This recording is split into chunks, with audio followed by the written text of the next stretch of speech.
NTV news YouTube channel কর্তৃক নিবেদিত একটা নিউজের উপর আজকে আমি রিয়েকশন দিতে যাচ্ছি। আর এই নিউজটা দেখার পরে আপনাদের চোখ কপালে উঠে যাবে। হ্যাঁ, কারণ বর্তমানে বেশ চিন্তা এবং বেশ টেনশনে রয়েছে আমাদের ভারত সরকার এবং আমাদের ভারতের বাহিনীগুলো। সত্যি কথা। আর সেটা কিসের জন্য জানেন? সেটা বাংলাদেশের জন্য, বিশেষ করে বাংলাদেশের বাইরাক্তার টিভি-2 ড্রোনের জন্য। এখন কথা হচ্ছে কি রয়েছে এই ড্রোনের মধ্যে, যে এই ড্রোনের জন্য আমাদের ভারত এতটা চিন্তায় রয়েছে। ইয়েস ভিউয়ার্স, আজকে আপনারা বিস্তারিত সবকিছুই জানতে পারবেন যে এই বাইরাক্তার টিভি-2 ড্রোনের মধ্যে কি কি রয়েছে, এই ড্রোন দ্বারা কি কি করা সম্ভব এবং এই ড্রোনের সক্ষমতা কতটুকু, বিস্তারিত ক্লিয়ারলি সবকিছু জানতে পারবেন আজকের এই ভিডিওটা থেকে। আর আজকের ভিডিওটা কিন্তু খুবই ইনফরমেটিভ। আশা করি আজকের সম্পূর্ণ নিউজটা আপনাদের কাছে খুবই ভালো লাগবে। আবারও বলছি, আজকে আমি যে ভিডিওটার উপর রিয়েক্ট দিতে যাচ্ছি সেটা এনটিভি নিউজ ইউটিউব চ্যানেল থেকে নেওয়া একটা নিউজ। তাহলে ভিউয়ার্স, তোমরা বেশি কথা বাড়াচ্ছি না, আপনাদের সঙ্গে একসঙ্গে মিলে সম্পূর্ণ নিউজটাকে দেখে আসি। Let's start it.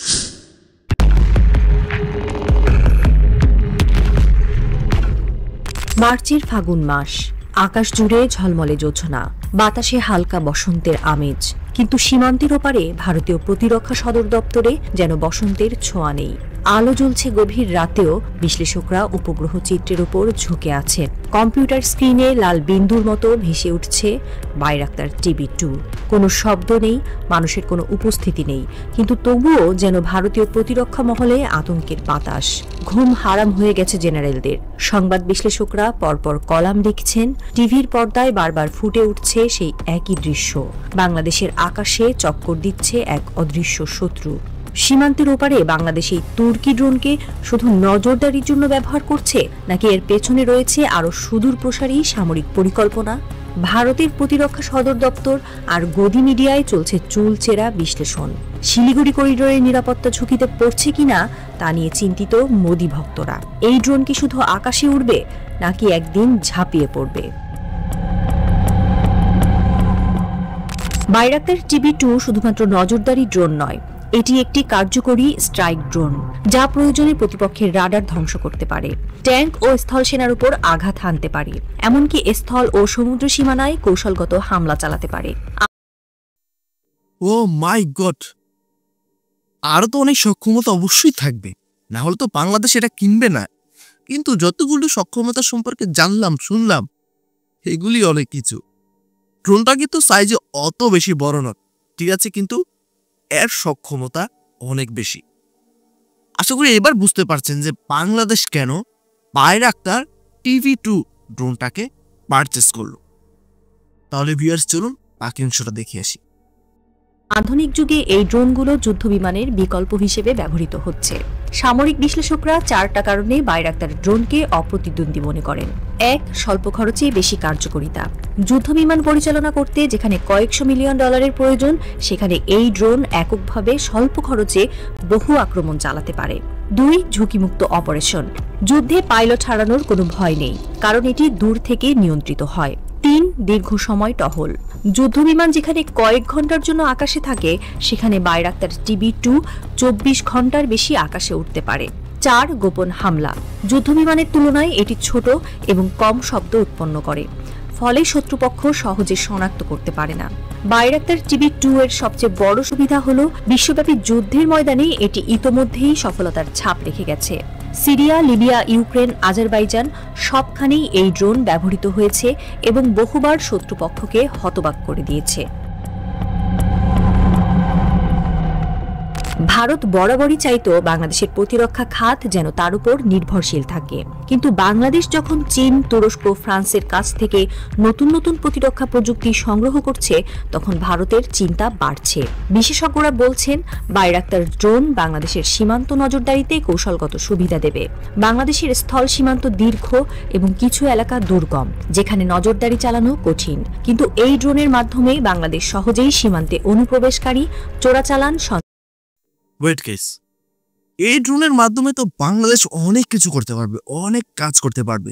রিসেন্টলি নিউজে জানা গিয়েছে যে বাংলাদেশ আরো বাইরাক্তার টিভি-2 ড্রোন ক্রয় করতে যাচ্ছে। তো যাই হোক, আমাদের ভারতে একটা বিষয় বলি, আমাদের ভারত সবসময় চাইতো যে বাংলাদেশ ভারতের উপর নির্ভরশীল থাকুক সামরিক দিক থেকে এবং যে কোনো দিক থেকে হোক। কিন্তু বাংলাদেশের দিন তো এখন বদলে গিয়েছে বস, পুরো বদলে গিয়েছে। এখন আর ওই আশা করলে লাভ হবে না।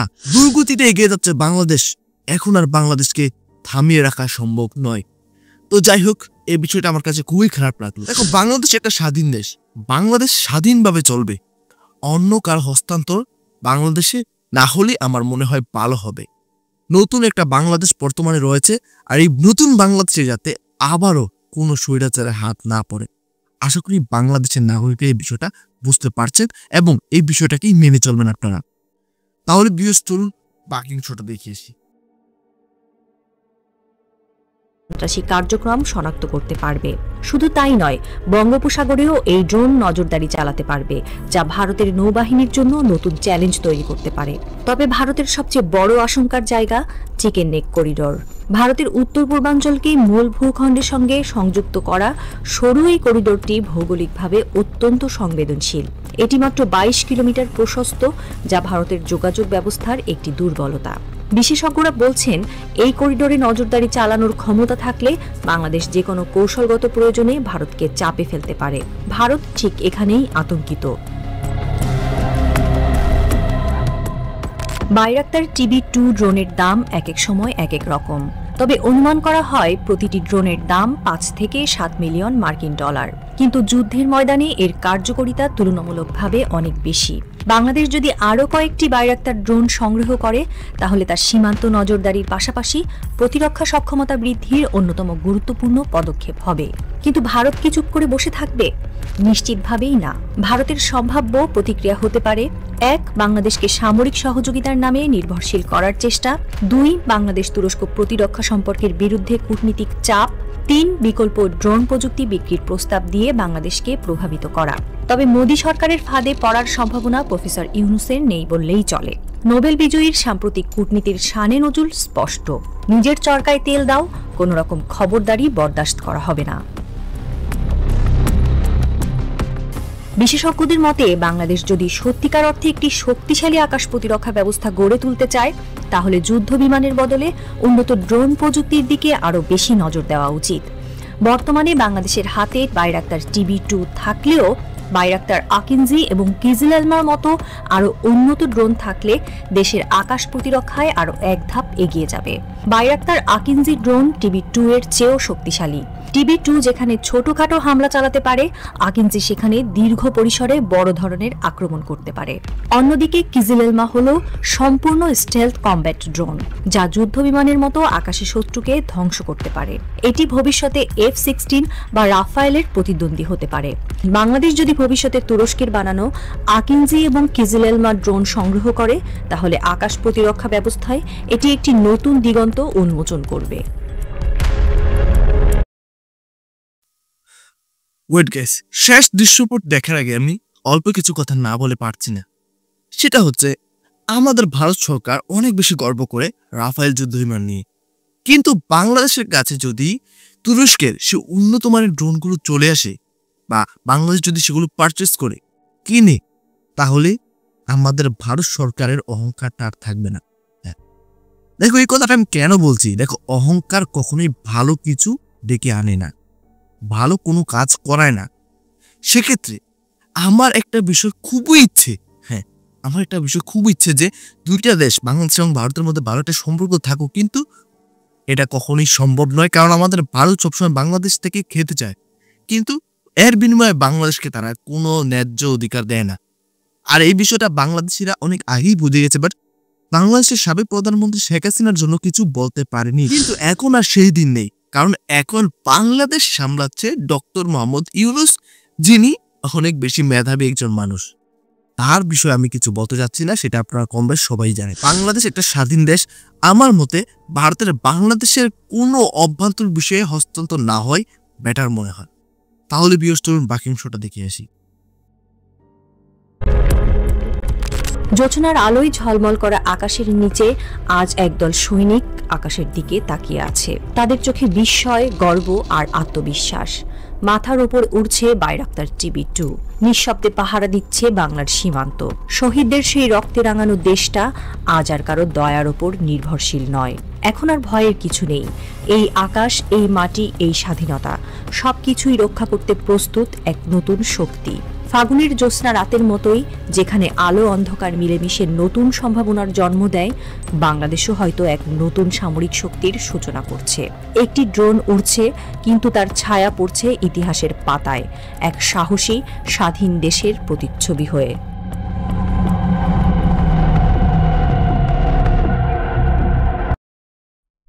ভিউয়ার্স, আপনারা তো সম্পূর্ণ ভিডিওটা দেখতেই পেলেন। আশা করি আপনারা বাইরাক্তার TB2 ড্রোন সম্পর্কে বিস্তারিত সবকিছুই জেনে ফেলেছেন এবং দেখে ফেলেছেন। কি কারণ টেনশনে রয়েছে আমাদের ভারত এবং আমাদের ভারতের সৈনিকরা, আমাদের ভারতের সেনারা, সেটা আশা করি আপনারা বিস্তারিত বুঝতে পেরেছেন। দেখো, যদি সমানে সমানে ভালোই হতো তাহলে দুইটা দেশের সম্পর্ক ভালো হতো। তুমি বেশি যাচ্ছ, তাকে কিছুই দিচ্ছ না, তাহলে সম্পর্কটা কিভাবে ভালো থাকবে? বলতে লজ্জা লাগছে, তারপরে বলছে ভারত খেদে যাচ্ছে, কিন্তু এর বিনিময়ে বাংলাদেশকে কি দিচ্ছে? কিছুই না। আর এই বিষয়টা আমি সাপোর্ট করি না। আর বাংলাদেশ স্বাধীন দেশ, বাংলাদেশের অভ্যন্তরীণ বিষয়ে আমাদের ভারতের হস্তান্তরিত না হওয়াটাই আমার মনে হয় সব থেকে বেশি ভালো। এখন একটা কথা না বলে পারছি না, বাংলাদেশ যদি তুরস্কের তৈরি উন্নত মানের ড্রোনগুলো কিনে ফেলে, তাহলে আমাদের ভারত সরকারের যে রাফেলের ক্ষমতা দেখায় সেটা আর থাকবে না। হ্যাঁ, বাংলাদেশ কিন্তু খুব দ্রুতই সেগুলো নিবে। বাংলাদেশের অর্থনীতিটা আর একটু ঠিকঠাক হলে বাংলাদেশ উন্নত মানের সবগুলো ড্রোনই নেবে, এটা আমার মনে হয়। কারণ বর্তমানে ডক্টর মোহাম্মদ ইউনূস দেশ চালাচ্ছে, তিনি কিভাবে কি করতে হয় বাংলাদেশকে সবকিছুই তার মাথায় রয়েছে, কারণ তিনি অত্যন্ত মেধাবী একজন মানুষ। তো যারা আমার ভিডিওটা বাংলাদেশ থেকে দেখছেন তাদের কাছে একটা কোশ্চেন, আপনাদের দেশে বাইরাক্তার TB2 ড্রোন থাকায় আপনাদের কাছে কেমন লাগছে বিষয়টা অবশ্যই কমেন্ট করে জানাতে ভুলবেন না। এবং আছে সম্পূর্ণ ভিডিওটা যারা যেখান থেকে দেখছেন আপনাদের কাছে কেমন লাগলো অবশ্যই কমেন্ট করে জানাবেন। ভালো লাগলে অবশ্যই আমাদের চ্যানেলটাকে সাবস্ক্রাইব করবেন, ভিডিওতে লাইক করবেন, কমেন্ট করে আপনার মূল্যবান মতামত জানাতে ভুলবেন না। তো ভিউয়ার্স, আজকে এখানে বিদায় নিচ্ছি, দেখা হবে পরবর্তী কোনো একটা ভিডিওতে। ততক্ষণ পর্যন্ত সকলে ভালো থাকবেন, সুস্থ থাকবেন। Tata, bye bye.